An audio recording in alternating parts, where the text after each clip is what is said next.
இரவுக்கும் பகலுக்கும் இனி என்ன வேலை? இதயத்தில் விழுந்தது திருமண மாலை. உறவுக்கும் உரிமைக்கும் பிறந்தது நேரம். உலகம் நமக்கினி ஆனந்த கோலம். இருவர் என்பதே இல்லை, இனி நாம் ஒருவர் என்பதே உண்மை. இருவர் என்பதே இல்லை, இனி நாம் ஒருவர் என்பதே உண்மை.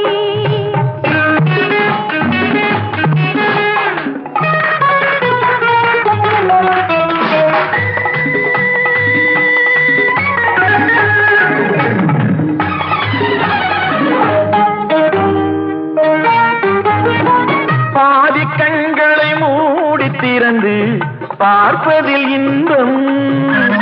பாதி தூக்கத்தில் கூந்தலை தடவி ரசிப்பதில் இன்பம். பாதி கண்களை மூடி திறந்து